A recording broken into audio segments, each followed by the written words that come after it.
துணிவே சக்தி, துணிவே சக்தி. ஹிந்தி மொழிக்கு எதிராக இருக்கக்கூடிய புறநானூறுங்கிற ஒரு கூட்டத்துக்கு தலைவனா இருக்கிற செலியன் தன்னுடைய நண்பனுடைய சாவை கண்ணு முன்னாடி பார்த்ததுனால அந்த புறநானூறு கூட்டத்திலிருந்து வெளியே வந்துடுறாரு. அப்புறம் எப்படி ஹிந்தி இம்போசிஷனுக்கு எதிராக திரும்ப அவர் உள்ள வந்து அந்த புறநானூறு கூட்டத்தை வழி நடத்தி நியாயம் வாங்கி கொடுத்தாருங்கிறது தான் மொத்த கதையே. இந்த படத்துல சிவகார்த்திகேயன், அதர்வா, ஜெயம் ரவி, ஸ்ரீலீலா இப்படி எல்லாருமே நடிச்சிருக்கிறாங்க.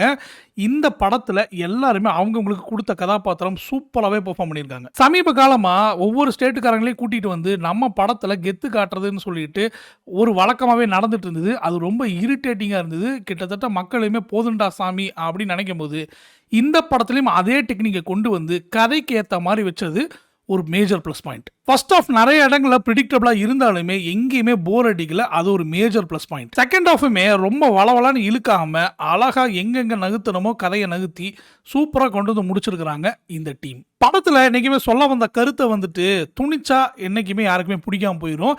அதுவுமே கிட்டத்தட்ட இம்போசிஷன் மாதிரி தான். அந்த விஷயம் இந்த படத்துல பண்ணல.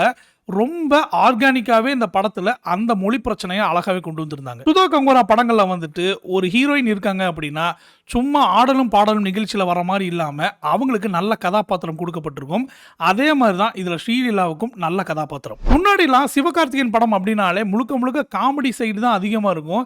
இந்த வாட்டி அமரனா இருக்கட்டும், மதராசியா இருக்கட்டும், இப்போ பராசக்தியா இருக்கட்டும், இது எல்லாமே நல்ல வித்தியாசமான கதாபாத்திரங்களை சூஸ் பண்றது வந்து பார்க்கவே நல்லா இருக்கு. இந்த படத்துல வயலன்ஸ் காட்சிகள் இருக்கு, அது மட்டும் மனசுல வச்சுக்கோங்க. உங்களுக்கு ஜனநாயகன் வரல அப்படின்னு சொல்லி ரொம்ப சோகமா தான் இருந்தேன். பட் இருந்தாலுமே பராசக்தி வந்து பொங்கலுடைய வின்னரா வந்து நிக்குது எனக்கு.